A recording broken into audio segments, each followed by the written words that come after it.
The agony of the void. You have fallen to your knees. You have wept until there are no tears left. You've searched the scriptures, fasted, and pleaded for a sign, any sign.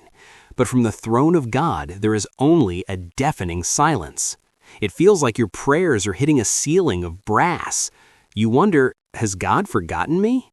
Am I no longer worthy of His voice?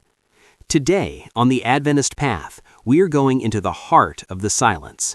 We will discover why the great physicians sometimes stop speaking precisely when the pain is most acute, and how that very silence is a sign of His deepest work in your soul. The refining fire, the testimony of Job. Consider the patriarch Job. In one day his world collapsed. As he sat in the ashes of his life, he cried out for an explanation.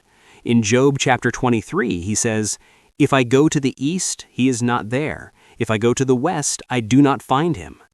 Job was experiencing a divine silence. But notice his conclusion in verse 10. "But he knoweth the way that I take. When he hath tried me, I shall come forth as gold." The lesson: God's silence is not a sign of His absence. It is the sign of the refiner. A silversmith stays silent while the metal is in the furnace. He watches the fire closely, waiting until he can see his own reflection in the molten silver. God is silent because He is focused. He is waiting for His character to be perfectly reflected in you. The hidden shield.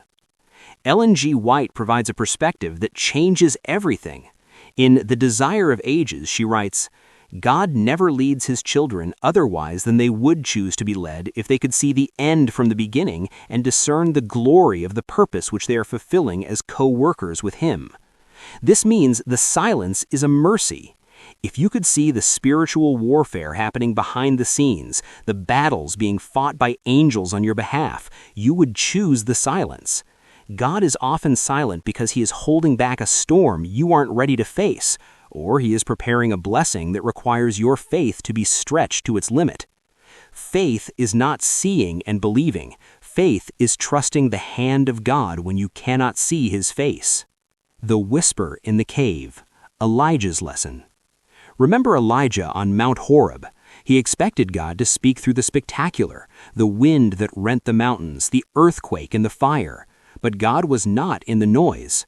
1 Kings 19:12 tells us that after the fire came a still, small voice. The insight: we often miss God's voice because we are looking for the thunder of a miracle, while He is trying to whisper to our soul. Ellen White notes in Testimonies, Volume 5, "The deep moving of the Spirit of God is not always attended with outward emotion. If God is silent, it may be an invitation to move closer. You cannot hear a whisper from across the room. You must lean in.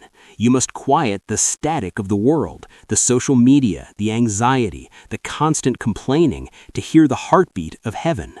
So, how do you hear Him today? Trust the last command. If God hasn't given you a new direction, continue faithfully in the last light He gave you. Open the written word. Ellen White reminds us, the Bible is God's voice speaking to us just as surely as though we could hear it with our ears. Testimonies, Volume 6. If the heavens feel closed, the book is still open. Check the spiritual static. Is there a known duty you have neglected? Is there a sin you are clinging to?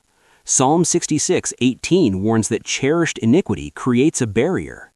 Do not let the silence drive you away from the Father. Let it drive you deeper into His Word. Now this is your action step. This week, spend 10 minutes every morning in absolute silence with an open Bible. Don't ask for anything, just listen.